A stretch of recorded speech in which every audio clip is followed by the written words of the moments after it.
I'm Jim Wampler, writer and editor for Goodman Games. And I'm Michael Curtis, writer and general lackey of Goodman Games.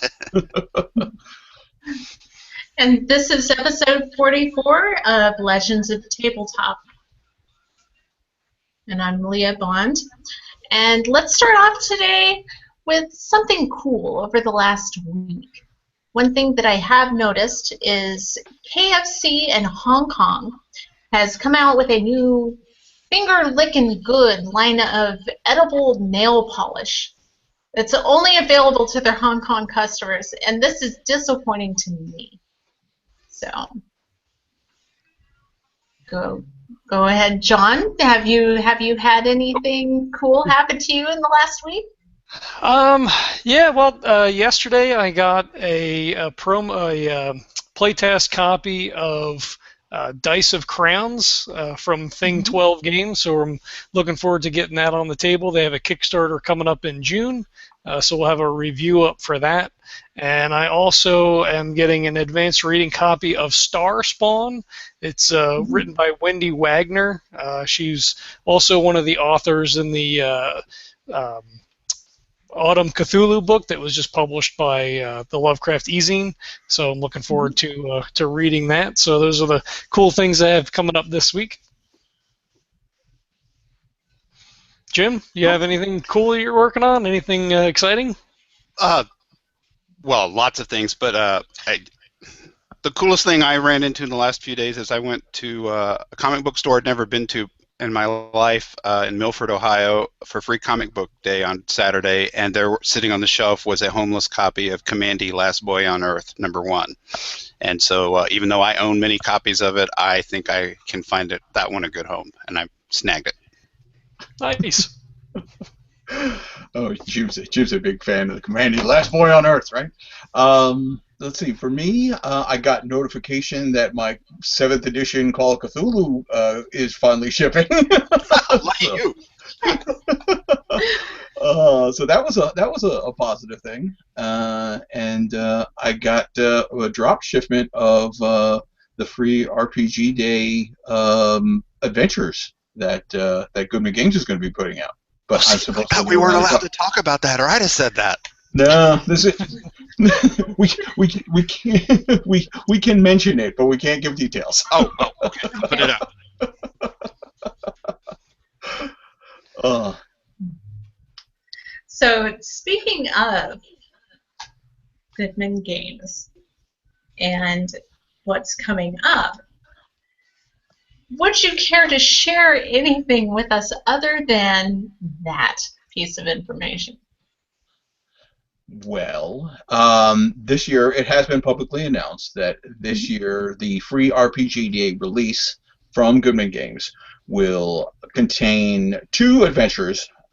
Each one will be set in the new settings which are coming out for Dungeon Crawl Classics or ancillary using the Dungeon Crawl Classics rules. So the first adventure is going to be an adventure called The Madhouse Meet, written by yours truly for the forthcoming Dungeon Crawl Classics Lankmar line.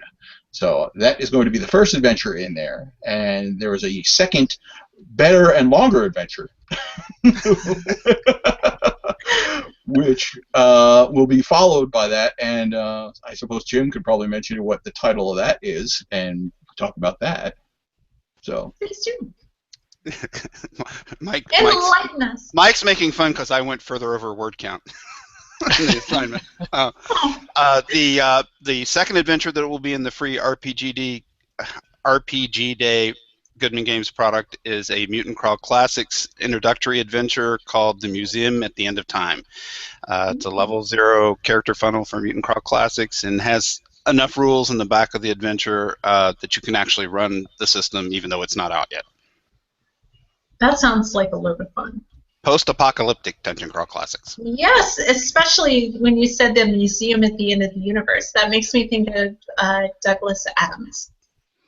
There's a little Douglas Adams actually in the adventure. You're almost psychic.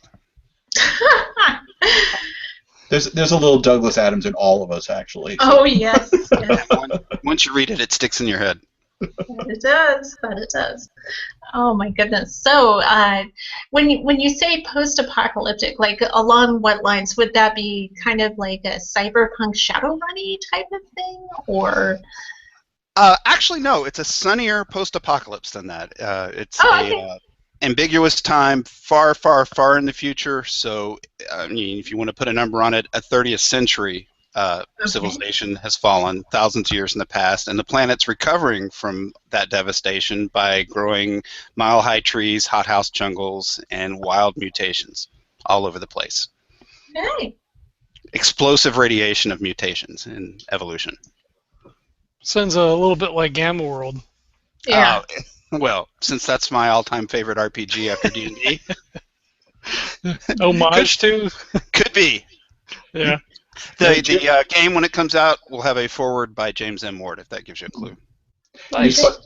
Jim says that we bonded over a carton of cigarettes, but that's not actually true. We actually bonded over a mutual love for Gamma World at GaryCon. That's Great. It's very true. How did you guys feel about the 4th edition take on Gamma World? Were you a fan of that or no? Well, fourth edition was the most playable. It was the Thaco edition. But I find myself going back to first edition because I'm just kind of old and in the OSR movement these days. Mutant Futures, OGL version of Gamma World's also very good. What do you think, Mike? I liked the 4th edition of it as a beer and pretzels kind of game.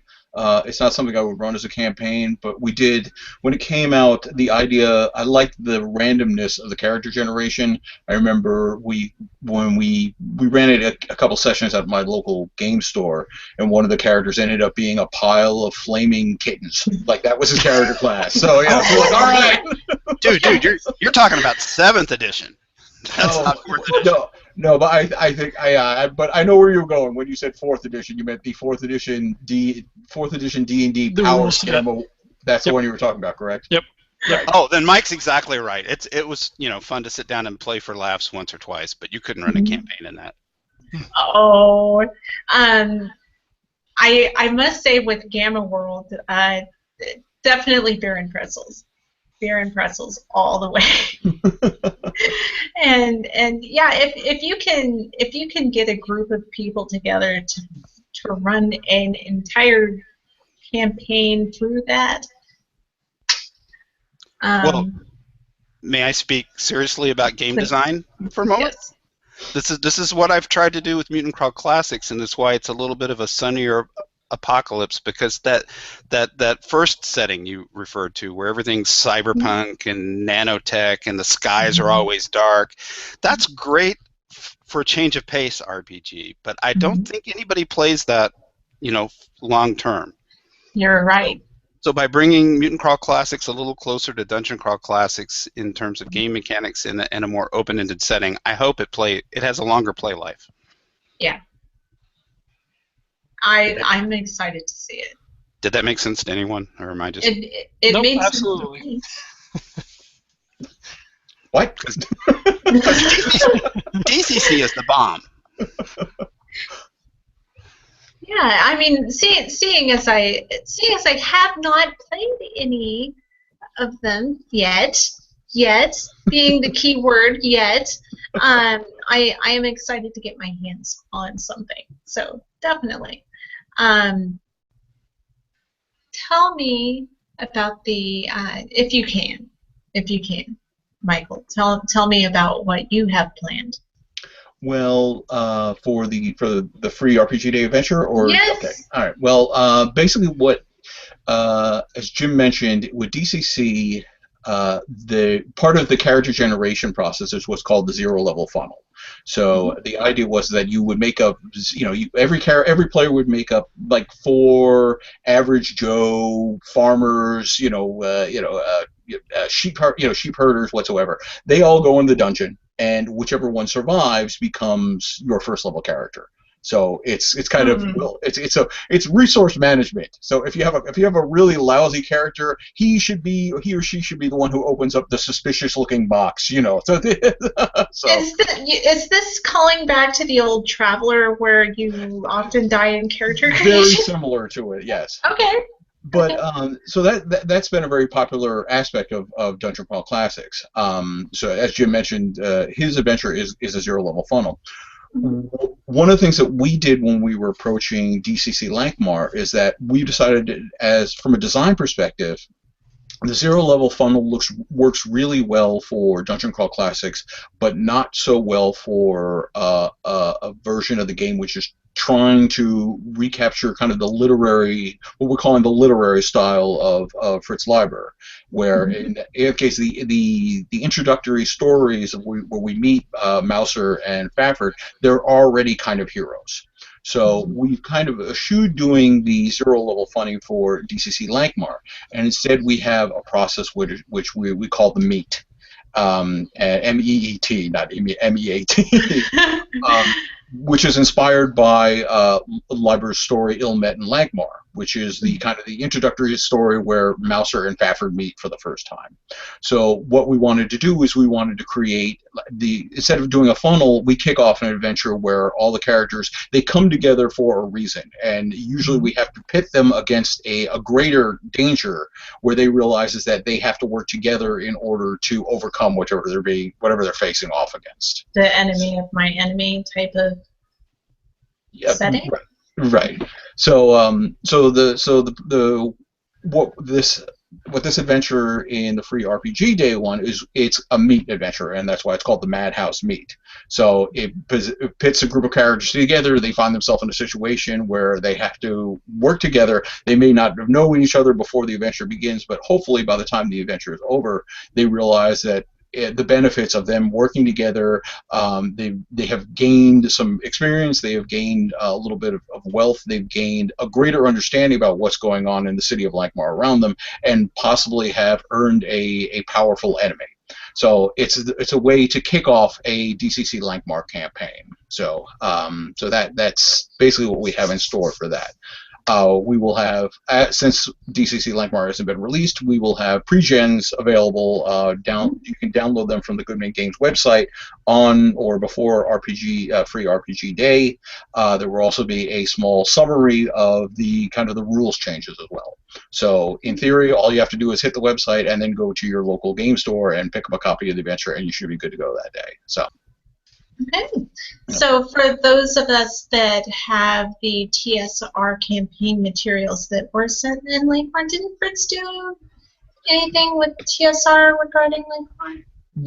Well, I mean, the first Lankmar City of Adventure, which TSR put out, that was the first kind of official Lankmar supplement, not counting which was in Deities and Demigods, which actually predated that.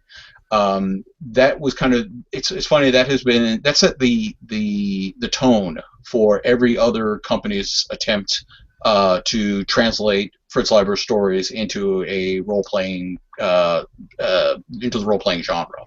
So I own all of TSR's entire line. Okay. So I am very well familiar with it. So I can't say that there was no that had no impact on my design whatsoever. It had impact, good and bad.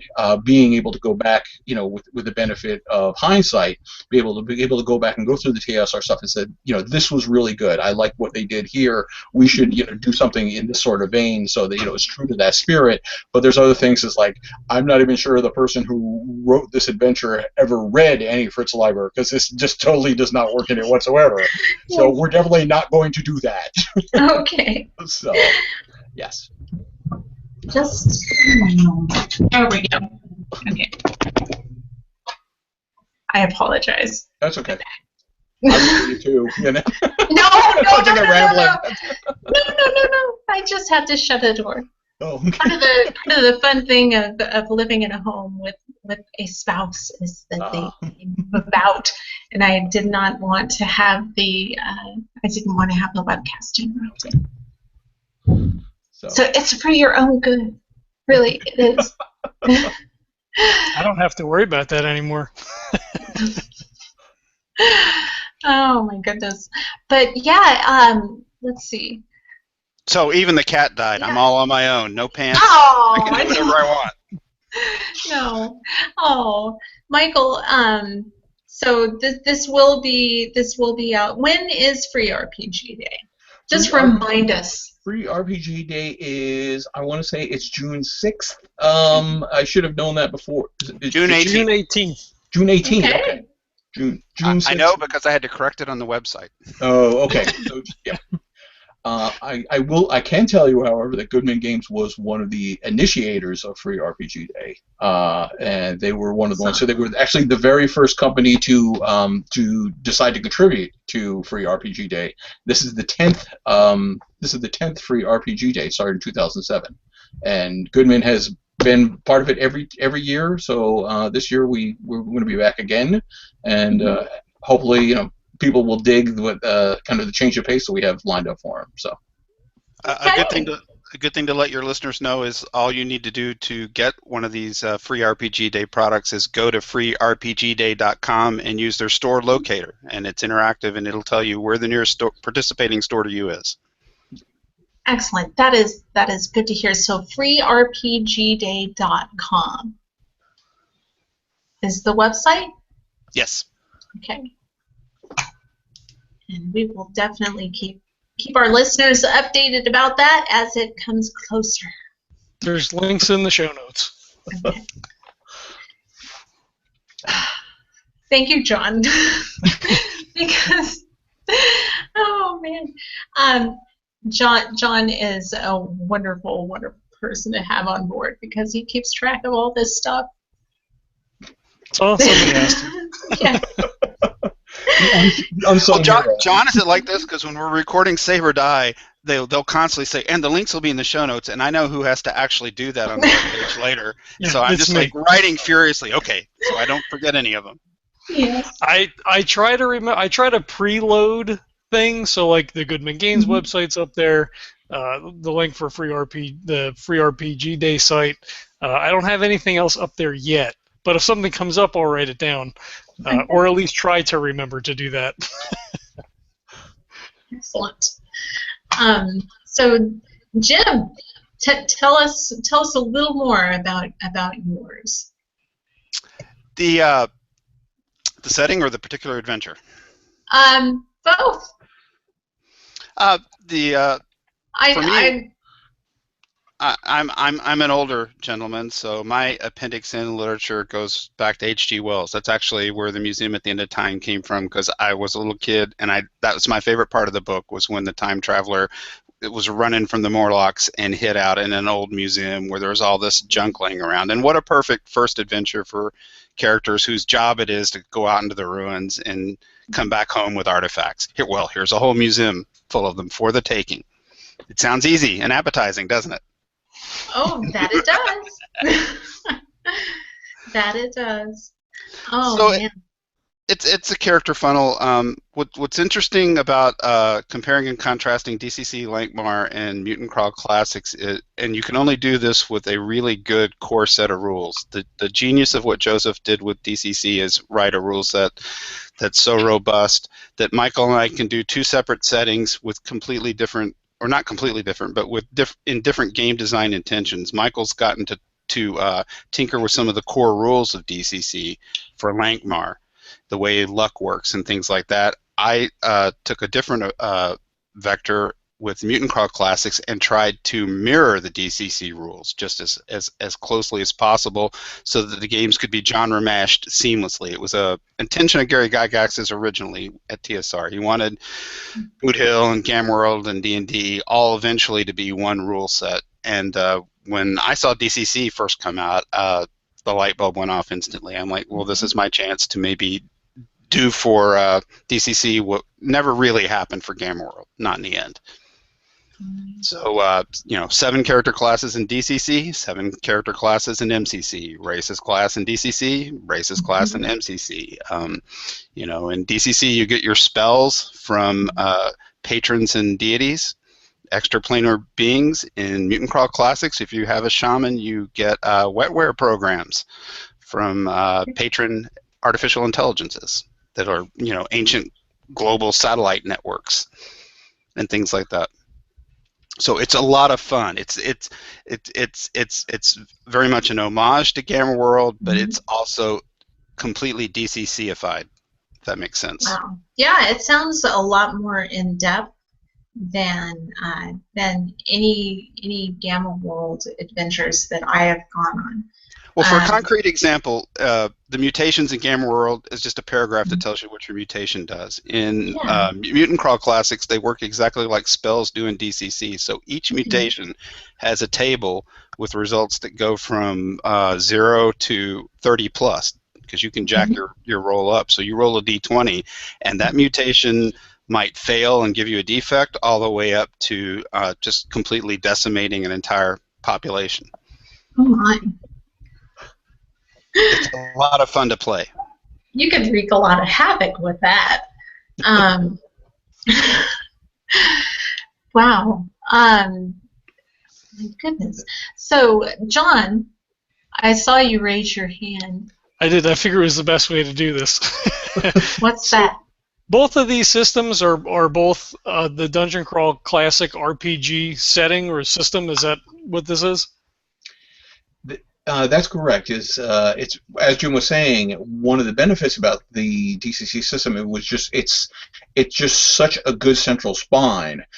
In the case of Mutant Crawl Classic, Jim had the ability he was able to design a game that was specifically set to use that spine, to build upon that.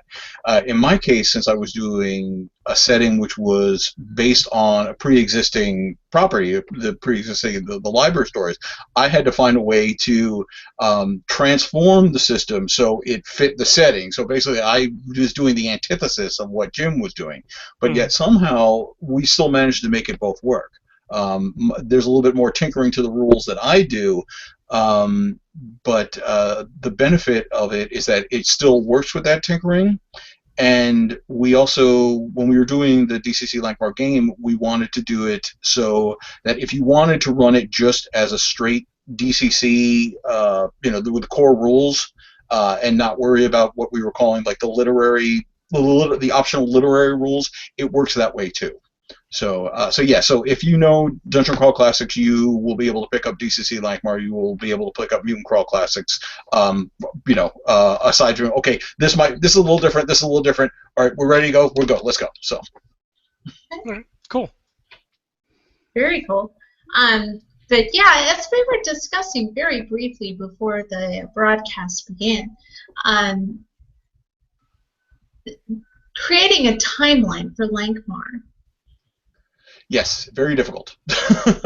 Because as we were saying, when Fritz was writing these stories, he wrote these stories, first of all, 50 years of his life. The first one was published in 1930. I don't know the date. I don't remember the date offhand, but I know he wrote them over a 50-year period exactly. So when he started writing them, he was just writing. It was what any author does. I have an idea for a story. Let's explore where this story goes. Let's write it out and see what happens. He wasn't worried about where does this fit into the the overview. And when you have something which is you've been writing for 50 years of your life, of course you're going to get contradictions. Like you might have forgotten some small fact, and it might go against with something that you write in a later thing, and then it's up to the poor guy who has to adapt your stories to a role-playing game to try to make sense about what that contradiction is. Which is entertaining, and we'll call it entertaining. We can think of a couple more adjectives for it. But how many times did you have to read all the Fritz Leiber books to do this? I read the entire series, what I call 2.5 times over the last year and a half. So I read them originally. I read them in the chronological order they were published, and then I went back and I read them in the way that they were assembled to form the tie line, which is kind of what we were talking about.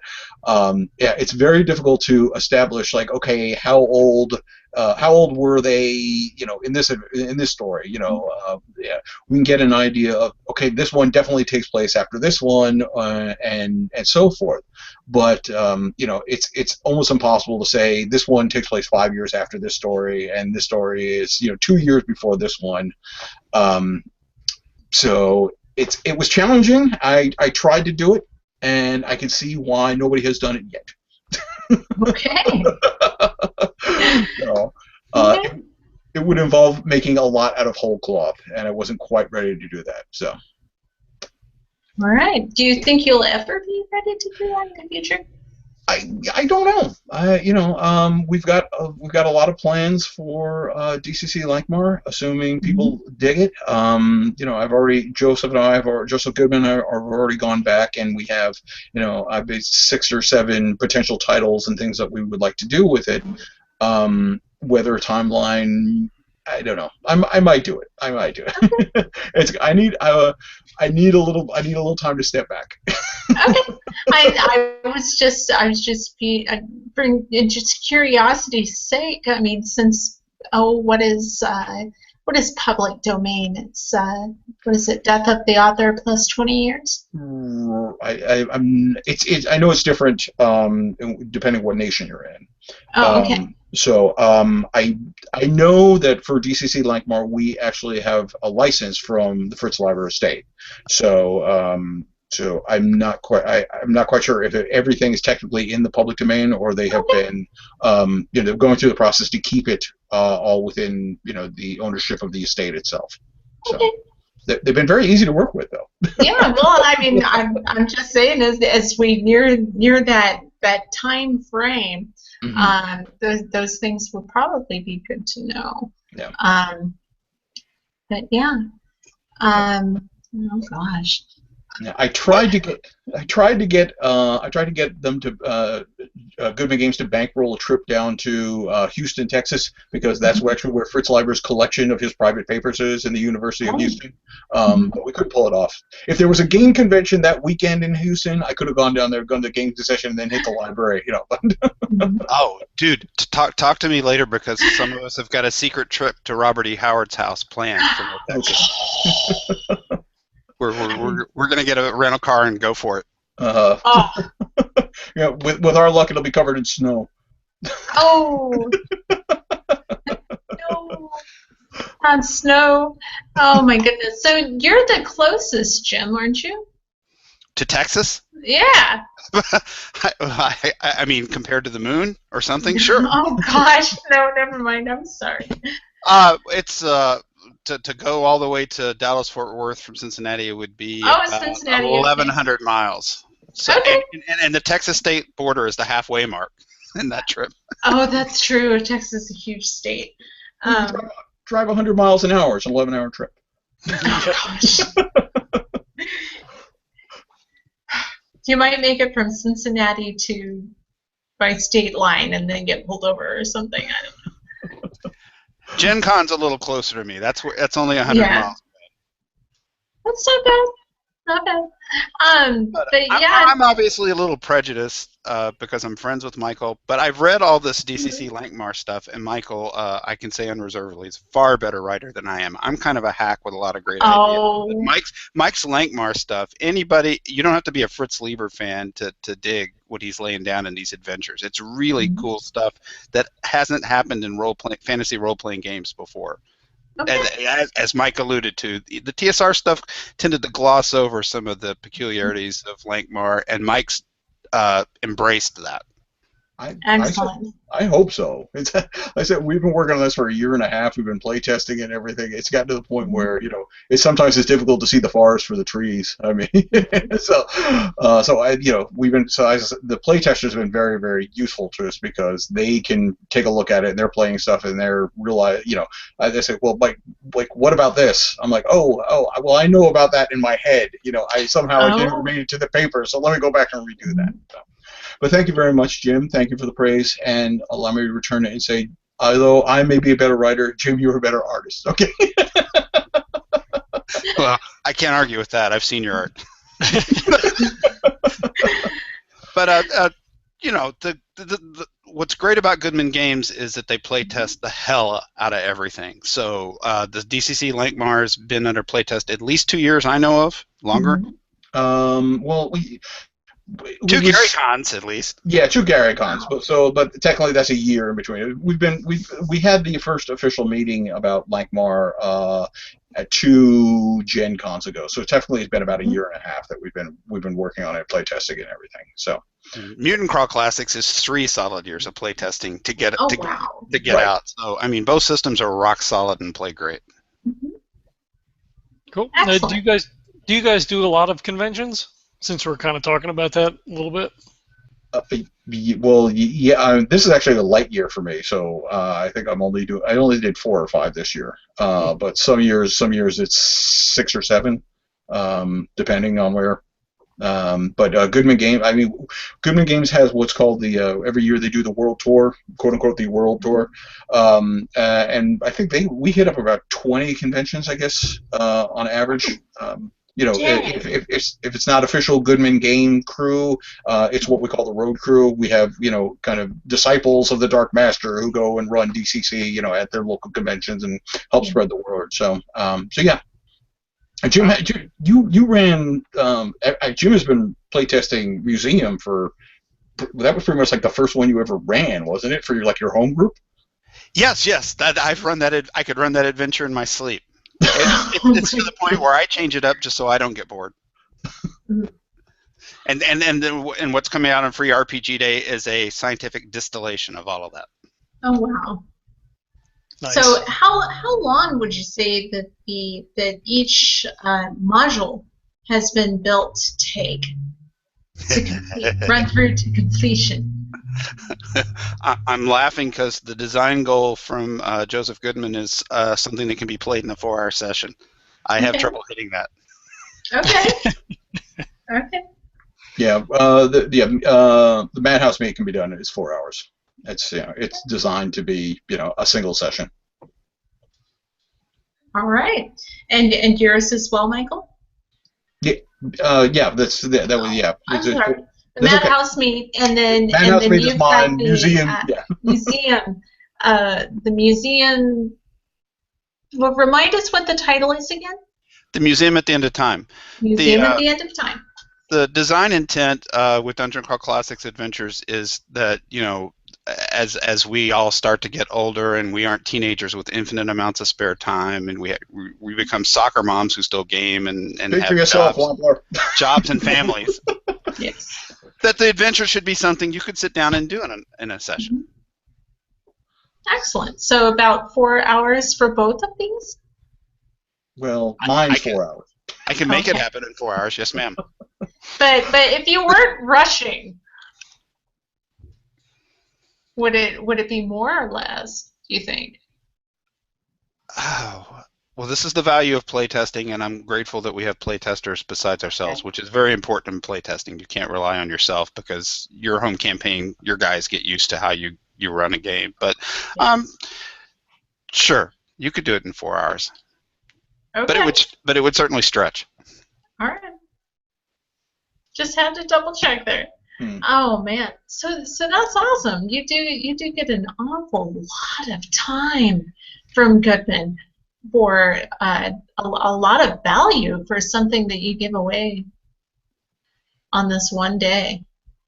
Oh, the free print RPG Day adventure isn't even the end of it, because the road crew that Michael was talking about have access to a completely separate adventure that you can get.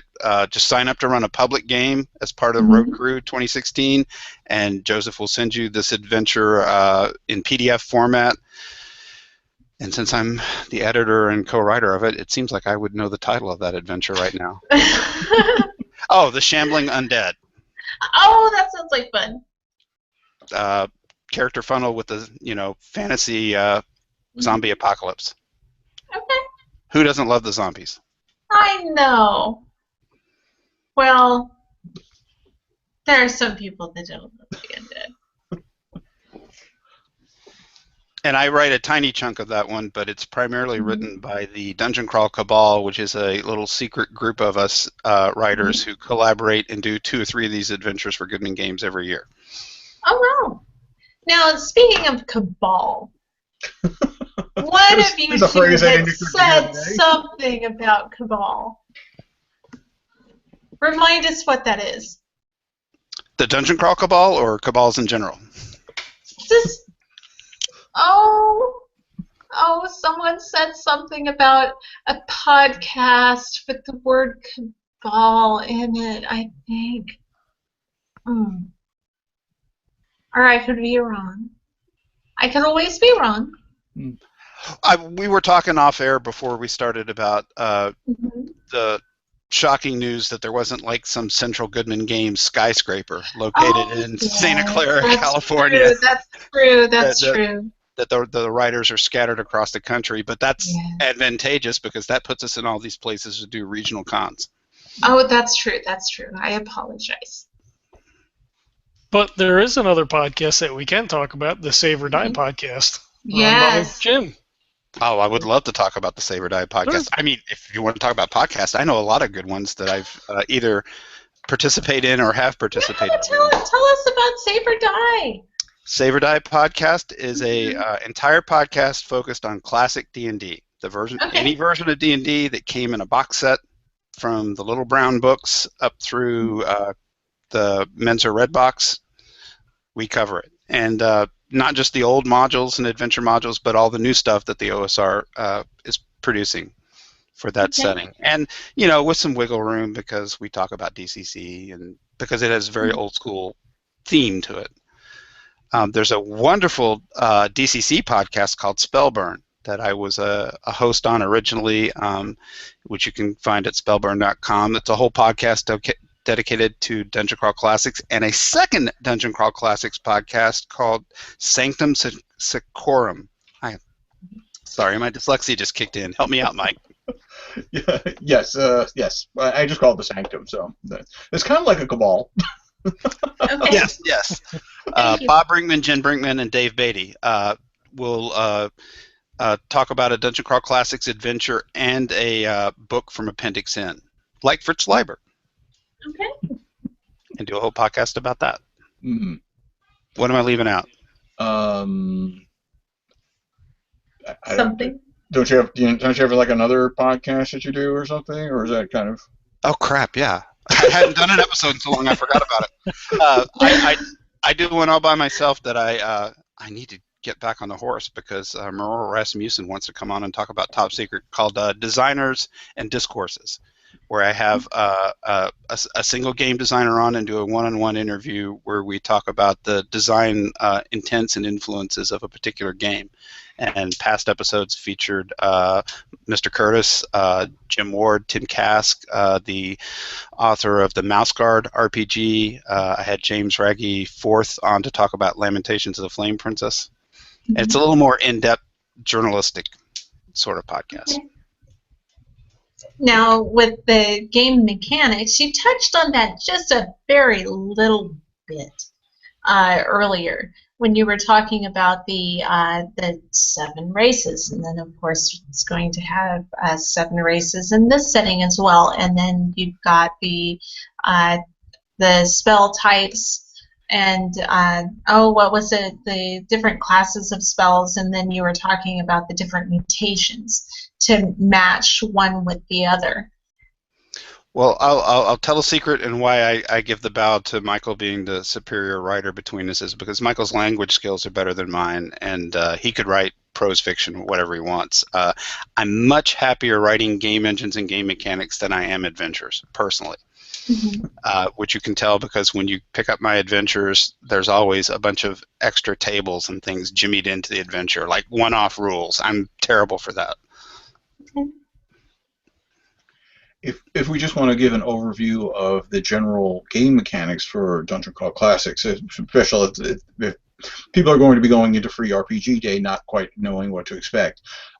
Joseph Goodman, his whole design philosophy when he did Dungeon Crawl Classics was, what if Gary Gygax and Dave Arneson back in the early 70s had access to the open game license for the D20 system for 3rd edition D&D. So basically, he took that as a starting point and then just stripped away everything until he came down to a very old school 1970s style of dungeon crawl. So there's no skills in DCC, there's no feats, there's no prestige classes, anything like that. But it still is all based on a D20 roll. Add your modifier, and and high is good. But one of the things is that people love. This is not a quality judgment whatsoever. But there are people who find 3rd edition or Pathfinder to be very math intensive. So what Joe did is like he wanted to keep that. He wanted to keep the math out. And Joe likes what he calls the funky dice. Like, he loved the old school Zaki 100-sided die, the size of a golf ball that you rolled, and it kept rolling forever and everything. Yes. And Game Science and Luzaki, they came out, they had like a D14, they had like a 16-sided die, a 24-sided die, all the rest of that stuff. So what Joe said, like, I love these dice, why not have a system which uses these? So he came up with what's called the dice chain. So rather than you get like a +2 to this and you get a +4 to this, but you're -3 to this and everything like that, you just, okay, somebody's coming up the hill at you, and you have the advantage. Instead of rolling a D20, roll a D24. Or you're ankle deep in mud, and it's raining and there's arrows all over the place, and so instead of rolling a D20 to hit with your arrow, roll a D14, because it sucks, So it's a great little mechanic, and gamers love dice. People say, well, I don't want to buy dice. You're lying. Yeah. So it's funny. It's before DCC came out. It was very difficult to get any of the quote unquote funky dice, anything like the D3 to the D30 and something like that. In the last 3 years, like, you go to every con and people are carrying them. They got, like, I have, Impact Miniatures, Coppola, Game Science is making them again. If you go to Gen Con this year, I guarantee there will be 4 or 5 booths which will just have funky dice for sale. Knife fights over which is the best shaped D3. Oh gosh. Did you like a 3-sided die with Roman numerals, or with 1D3 twice on it? Yeah. So that's so if you've never played DCC before, but you have some passing familiarity with with 3.5 or Pathfinder or stuff like that, you're going to find a lot of stuff is very familiar. But it has interesting little quirks. We mentioned luck a couple of times, and the way that luck works in Dungeon Crawl Classics is everybody has a luck score, which is anywhere from 3 to 18, old school attribute checks. But it's an expendable resource. So if you have, I was like, oh, I missed that roll by like 2 points. Well, you can spend 2 points of luck, and then now your luck score goes from 12 to 10, and so on and so forth. Then luck goes away faster than it comes back. And of course, there will be times when the referee will say, okay, you need to make a luck check, or especially it happens, okay, you've been quote unquote killed, are you dead, or are you just mostly dead? And at that point you roll a 20-sided die, and you want to roll your luck score or less. So if you've spent a lot of your luck and your luck score is 4 and you now are mostly dead, you're like, oh, so it's fun little things like that which make DC, although it comes from the open game license, it's become its own beast at this point. And with the changes we've done for Lankmar, we've added new tweaks to the luck system. Jim has obviously taken the entire system and moved it 10 centuries into the future, and added all sorts of mutations and funky artifacts and new character classes, which in a lot of ways reflect those in the DCC core system.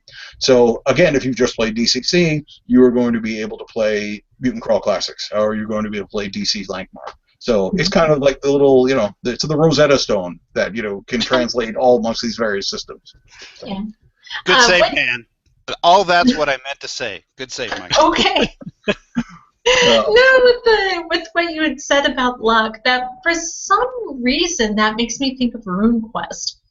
RuneQuest, the old, yeah, well, I don't know why. Maybe it was just an errant thought. I'll just put it over in the corner. Mechanically wise, not really. I mean, RuneQuest is the basic role playing system. It's it's all skill based, where this is all the old school level based and stuff. But Moxie, that's what I was thinking of. Okay, right. Yeah, so that's all. Yeah. So just a brief passing thought. So. Well, the new 7th edition Call of Cthulhu now has luck added in as well. Different mechanically, but interesting to see that as a resource to use. Right, but Call of Cthulhu has always had the luck, the luck attribute. But has it become? I don't think it's become expendable though. Isn't 7th edition? But I could be wrong. No, it's not. It's just a big. It's a set. Isn't it a set skill? I say skill. I don't recall. Okay. Because I know I have a section, and you roll for it, and you also calculate your skill based on different rolls that you make. Right. So it's not a changeable attribute. Right. Maybe I'm thinking of the push aspect now, where you can push your rolls. Maybe that's what I'm thinking of. Right. Okay, it could be, because I have not played 7th edition COC yet. I know Jim hasn't. Don't make fun of me, man. Everybody has their game system they don't like. Yeah. That just happens to be mine. Which I don't get, because in the character funnel, I love dying all the time. You'd think I'd like Call of Cthulhu. Yes. No, it's because you spend so much energy making your characters in Call of Cthulhu to see them die. Like, no. Did you have a bad experience, Jim, playing Call of Cthulhu, or is just the mechanically or thematically just doesn't appeal to you? I've only played one game of Call of Cthulhu, and it was horrific, because it was after It was read correctly. after Gary Con had completely shut down. Those of us who were flying out Monday were just hanging around, and Mr. Curtis offered to run us through Call of Cthulhu. So my only Call of Cthulhu game involved Mr. Curtis role-playing this evil little woman in a boarding house with his glasses down the end of his nose, doing the scariest impression of a little old lady you've ever heard.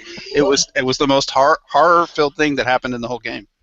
So it wasn't the game system or the game master that turned him off. It was my excellent acting chops. I just terrified Jim to the bone that, the idea of Call of Cthulhu, he goes through post-traumatic stress. And of course the fact that one of the other players went insane and started shooting randomly in the middle of the ghoul warren and took out more of the party than the actual ghouls did, well, hey. Yeah, don't tell Jen Brinkman, but I still haven't forgiven her for that. So in Call of Cthulhu terms, it was a rousing success. Sounds like, yeah. I mean, it sounds like it's exactly how a COC game is supposed to go. So, well, we all have our play styles. In DCC, I like to play a wizard who waits to the very end of the adventure and then burns all his abilities to the Stone Age so he can get off a scorching ray that opens up a magma vent to the core of the planet. Okay. Sounds legit. Totally. Other than DCC, do you guys have any favorite games that you like to play, or any systems that you enjoy? That's funny. I think I know yours, Mike. Lord of the Rings miniatures, right? Well, that's one of it, but actually that came into. I'm a big fan of the One Ring RPG. I just kind of got turned on to that about a year and a half ago, and I would never have guessed that I would run any sort of role-playing game set in Middle-earth, just because it just seemed like intellectually and the knowledge base you would have to have in order to tackle, Professor Tolkien's world would just be too much, just too much to do for something fun. But Cubicle 7 really did a knockout job with the new One Ring game, and we had so much fun running that that I'm looking forward to doing that again. But yeah, love that one, RPG wise. But Jim and I are both old school. I like BX D&D for that, basic D&D. That's my favorite, actually, when it comes to fantasy. Aside from DCC, obviously. Cool. I enjoy First Edition Metamorphosis Alpha, which is the most cantankerous rule set 1976 could produce, but it's awesome fun. And just like the standard stuff, board games, Red Dragon Inn. I'm more of for board games, more of like a beer and pretzel board gamer. Mm. Although Mike drug me at one Gary Con, Mike drug me into a chainmail match, and actually it was a lot of fun. I never played a serious sand table miniatures game in my life, and we had a blast. In Gary Gygax's basement in Lake Geneva, Wisconsin. So. Oh, see, I left out the good part. So we basically played miniature war games where D&D was invented. So we were pretty much we have a suspicion. This true story. We have a suspicion that Gary's ghost was with us that evening in the basement of the house because was it your die roll? Were you the one who rolled it? It wasn't mine. Okay. Mike Menard was running us, and we were rolling our D6s in this little wooden box, and somebody corked off a roll, and a D6 shattered. And I've never seen that happen before in my life. And we all got quiet, and we're like, Gary's here with us. Man, that's crazy. I took a picture. I have proof.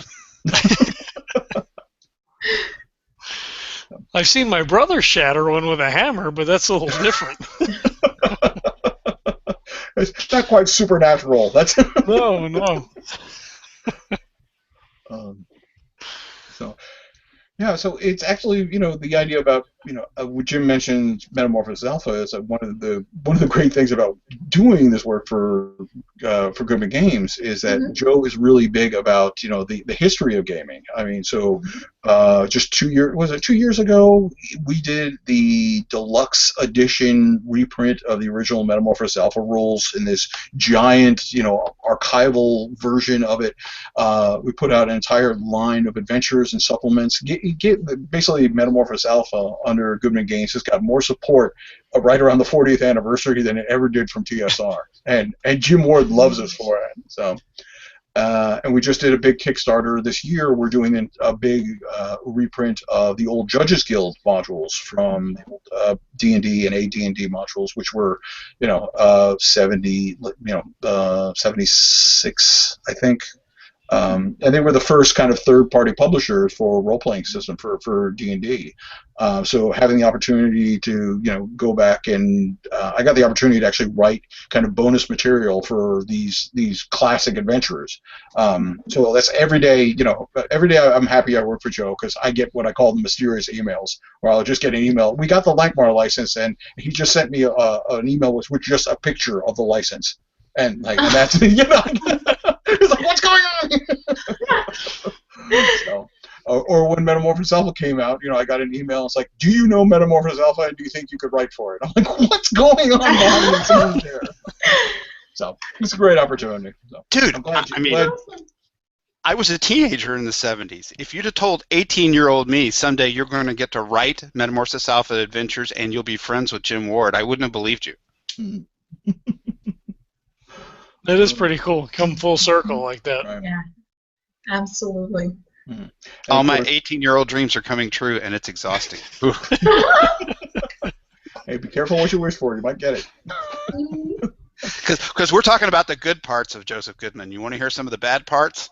Once Joseph figures out you can hit word count and you'll write anything he drops in your lap, bang, bang, bang, bang, bang. That's your nights and weekends for a while. Okay.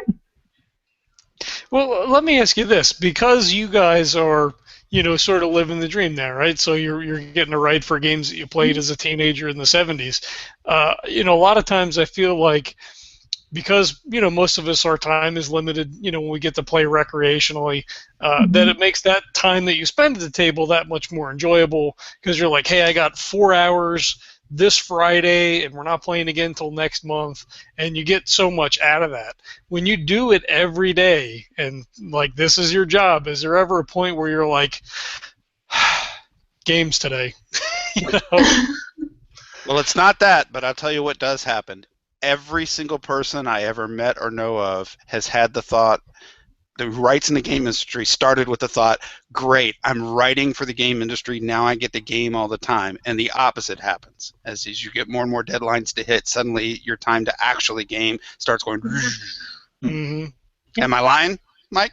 No, I mean, it's really easy to lose the enthusiasm, so you have to learn to manage it. I've been doing this, I was just trying to think of this today, I guess 2009, I want to say, is when I first got my foot in the door. So we're going on 7 years of me kind of working in the industry, which is small time compared to what some people have been doing it. So it's one of those things is that a lot of stuff that I write for Goodman Games, I don't really run DCC, for my private home group. I run it, at conventions and stuff like that, with the fans and really get a lot of feedback with them and enjoy doing it there. But when I get home, you have to draw that line between work and between, recreation. Because if you're just doing work all the time, you're gonna burn yourself out. Which is why, I said I ran the One Ring campaign for a year, which was something completely different than what I do for my, my usual job. I've kind of gotten into miniature wargaming over the last year and a half because it's completely different than what I do.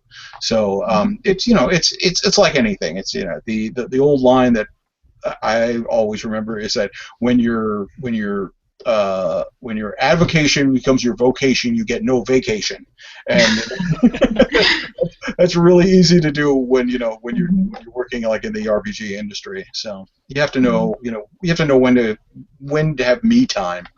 So, and Yeah. that not everybody can make the balance, and that's why people are in there. You go back and you see, oh, this was a great module, or this was a great supplement. This guy did really good work. This woman wrote something really incredible. I would love to see what else they've done, and you realize that they haven't done anything because they had their moment, and they're like, you know what, I can make a lot more money doing something a lot more. I can go back and do this for fun again. So, it's Well, you definitely have to figure out a way, the proper motivations.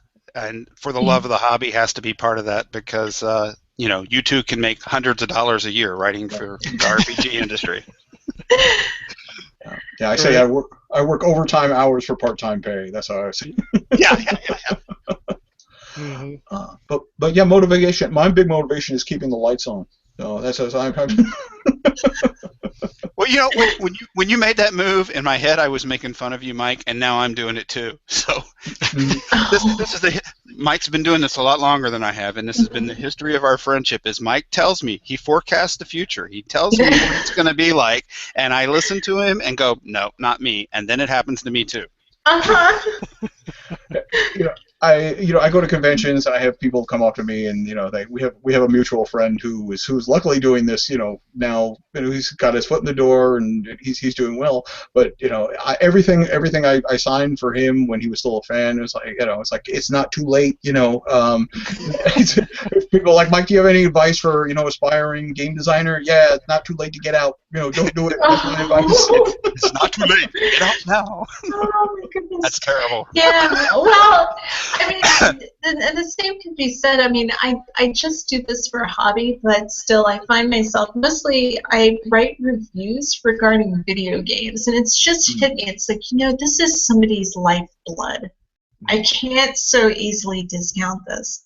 So I'm trying to find that happy balance between critiquing it, but in a way that is constructive, You're talking about doing it earnestly. Games.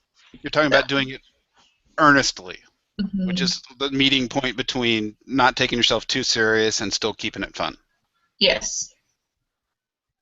And the same thing goes for, I was to say to Jim, the same thing goes for podcasting as well. Well, you're right. I mean, there was a point where I was doing 4 or 5 at a time, and now I'm just doing Save or Die and my own thing when I want to, and it's no bang on any of the other podcasts I was on or the people I worked with. I just reached a point where I couldn't do all that and the other stuff I wanted to do. Mm-hmm. Right? Yeah, it takes up a lot of your time. Like Michael said, it's hard. You got to draw the line somewhere, and Yes. you got to have your me time. But when you're doing it even as a hobby, it creeps and creeps and creeps, and it really keeps you busy. But you know what? It's a privilege to have these problems. That's the part I always come back to. Yeah. I have problems today in areas where I never had areas before. So. Isn't it wonderful how once these spaces get created, what possibilities since just become more than possibilities, they become solid and just there, and we take them for granted. Well, I'm going to go way off the reservation for a second. Go.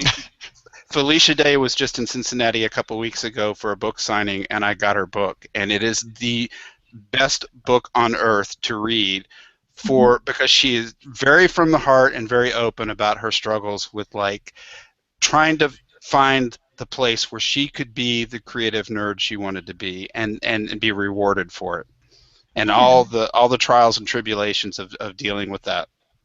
And it just I found it to be extremely inspiring. It spoke to me. Okay. Well, What's that's good the to name hear. of the I have book? never heard of that. I was unaware that she had written a book. It's a wonderful book, and it's not like it's any hard read or anything. It's very, it's in her voice, so it's very casual, but it's very open and honest and frank about the creative process and how you manage that when you're having anxiety attacks or everybody's telling you everything you do is shit. Okay. What's the name of the book? You too can make Or $100. I'm so dyslexic. I had it right here on my desk and finished it a few days ago. That's okay. If you just Google Felicia Day biography, that you'll get it. Like, isn't something like it's okay to be weird on the internet or something like that? Or You can never be weird on the internet. There you that's go. what, yeah. Okay. Oh, that's true. There's Rule 34 for everything. So yeah. So if people go to the website and use our Amazon affiliate link and order that book. Yes, Oh, please see. do. Now you're talking. Somebody gets paid. Yeah. It's a couple of pennies, but hey, you know. Every little bit counts. Yep. That it does. I Oh, will put a man. link in the show notes. Oh yes, John. I wrote it. We were just talking about that. Now I'm doing it to you. Sorry. Let's see. Final 5. It's getting close to that time. To the final 5, wouldn't you say, John? Yeah, we could. We've been about an hour or so, so if you want to roll into the final 5 questions there. Uh-oh. I'm gonna have to. Everybody gets the questions. I did not tell you guys. So you're my unsuspecting victims. Oh, and here comes the anxiety attack. You could be any tree. What would you be? Star Wars or Star Trek? Oh, Star Trek. And anybody else that says Star Wars is wrong. Star Wars. I quit. I am also going to have to go with Star Trek simply because of the massive amounts of really good, thought-provoking content. So. I've got no problem with Star Trek, but you want to know something? I'm a romantic at heart. What does that have to do with Star Trek? At heart, I'm a scoundrel. I want to be cruising through the galaxy with a big furry, co-pilot, and no. He's gone to black. Well, I like them both. I have an old Heron. He looks at me and makes it realize that yes, okay, I'm getting up there too, but I can still have. All right. Well, if we're gonna go by desk toys, then I have to change my answer to Doctor Who. That wasn't part of the question, Wampler. Quiet, you. Okay. Lost in space, huh? Oh, Now- I love Lost in Space. Now, John, would you Yes. like to take one of the final 5? Sure. Because I have forgotten the rest. Oh my goodness. All right. So the next one is tabletop or video game. I think I should do both of us when I say tabletop. Yeah. I like the good computer game, but tabletop because it's social. I can articulate a very intellectual response to this. The difference between Dungeons and Dragons and World of Warcraft is the difference between a novel and a movie. When you go see a movie, we all see the same thing at the same time, but when we all read a novel, we have an individual fantasy experience in our heads. And plus you get to sit across the table and have fun with people. It's Right. true. That is what I enjoy about tabletop and even board games and the other stuff is because, the game kind of fades to the background in some instances. You're just kind of hanging around, having a couple of beers and, just getting a chance to interact and hang out. And that's so important now. Everybody has their phones and everybody's so disconnected. I think that our hobby is really great at, bringing people back together. So. Very, very true. And I must agree that I do look forward to Friday night's games. I just do because I don't socialize as well in any other environment really without anybody going to check their phones every 5 seconds. Mm-hmm.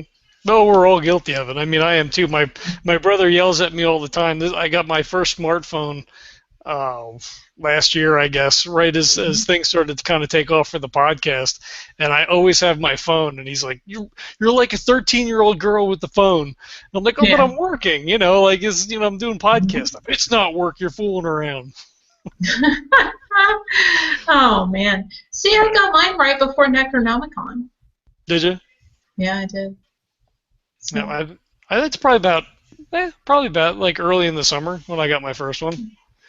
Yeah, you have computers at home. It's like, well, what do I need a smartphone for? Like, if I can't just sit at the computer, like, what's the point? But, oh God! At first I thought Jim was going for his phone. It's like, Well, I was just going to say I'm the wrong guy to talk to this about because I slide my smartphone into my 3D goggles. oh, that's awesome! I just downloaded an STL to print my own. Oh, like cardboard VR No, goggles? yeah, to print my own pair of VR goggles. That's awesome. Yeah. Oh man. Oh, the third final five. DC or Oh, Marvel? yes. And then I just remembered one more. Oh no, we lost Mike. No. We pissed Mike off. He had enough shenanigans. Oh. Bummer. Come back, Mike. Yes, please do. Well, that's unfortunate. Well, he's got the link. He should be able to. He gets a pout. Here, I will send a link again. But yeah, DC or Marvel, Jim. Oh, If you care to. if you force me into a preference, I would say Marvel. However, my true allegiance is to whichever company Jack Kirby was doing art for at the time, because I'm a Jack Kirby acolyte. There he is. That makes perfect sense. And yay, welcome back. Can you turn on your camera? No, he's just pouting. He won't say anything. Oh, no. I'll have to attack him with that question after he turns his camera back on. No! Oh, bummer. But, yeah, if you had to choose one superpower, what would you choose and why? Telekinesis, because it includes most of the other superpowers. It's like wishing for more wishes. Yes, it is. I mean, I can have a telekinetic shield. I can fly with telekinesis. That you can. All right, and the other one would be sci-fi or fantasy. Yes. I love them both, but I'm more of a sci-fi guy. Obviously, I'm writing a science fiction version of a fantasy game. Okay. That's fair. That makes perfect sense. I came to science fiction earlier in life. You know, I grew up reading science fiction and found fantasy, high school age. Yeah, because you had mentioned something about H.G. Wells. Would that have been one of the very first times that you had been exposed to fiction of that nature? God bless my father for all his problems. He was giving me H.G. Wells and Jules Verne to read when I was 8 or 9, and from there I went straight to Heinlein and the classics, Asimov, Clarke. There he is. Apologies. Hey! Yay! Now we get to torture you with the same questions. My computer decided it was time to go to the blue screen and install updates. Oh no! I think it was upset that I picked tabletop games over video games. So. Oh. Well, you missed the question: flammable or inflammable? Yes. Ooh, a good one. Oh, you know what? I like inflammable because it sounds more pretentious. Okay. Got more letters. Makes me sound smarter. Good answer to a question I made up on the spot. Thank you. Okay. It's almost like I've done this before. DC or Marvel? DC or Marvel? Marvel in my youth.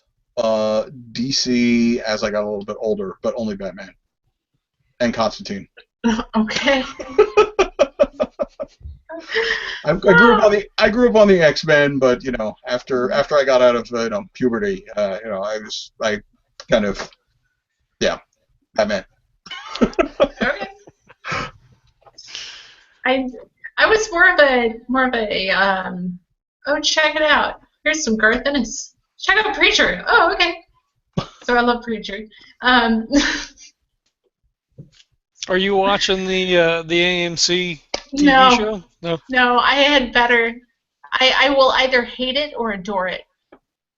I don't know how they can make a TV show out of that comic. I adored the comic. Yeah, well, it's cable. Should I even try? Uh-oh. Sounds like Because I mean, give it a try. but if I visit it and it doesn't live up to my expectations, I will forever hate it. Do or do not. There is no try. I know. But oh yes, there was another one. If you could pick one superpower, what would it be and why? God. The ability to always have a good idea. That has got to rank up there as one of the better ones that I've heard. Spoken like someone who's experienced emptying the idea drawer faster than it will refill itself. Right. Yeah. Oh my goodness. And then the ability to clone myself so he can write out the good ideas, so I can actually get stuff done. So, I would be Mr. Wright. That would be my superpower. That would be my name, Mr. Wright. WRITE. That's it. Go on. Did we already go over sci-fi or fantasy? Not with Michael. Okay. Sci-fi or fantasy? God, I know. You know what? I'm gonna have to say sci-fi, but Interesting. But the reason for that is, I think originally there was no distinction between fantasy and sci-fi.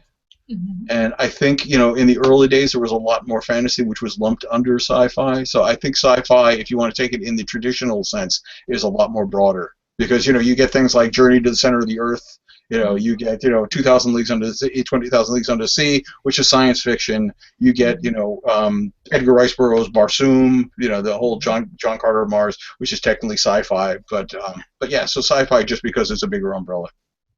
Okay. That's fair. It does cover a broader range, Mm-hmm. much broader range. Yeah. And, I love you, man. All right. Especially that older sci-fi too, because there's a Yeah. little bit more unknown, so it's just kind of mixture of the genres a little bit. Mm-hmm. Yeah, it would have all fallen under the Arkham House umbrella or the Weird Tales. Right. Well, H.P. Lovecraft, perfect example. Yeah.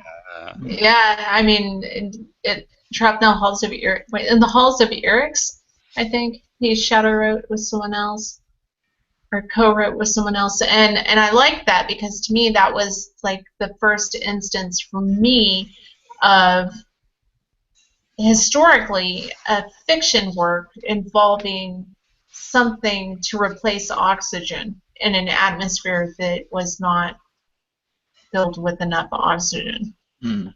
Just with the sponges that gave off the gas, and you breathed the gas. So, oh well. No, I'm a big fan of the super dense material some beings are made of. Because my mind wants to work out how that's scientifically possible. Yeah. Yeah. But yeah, I'll leave the closing up to you, John. Oh, okay. If you guys have, go ahead. No, you're tapping out. You're tapping.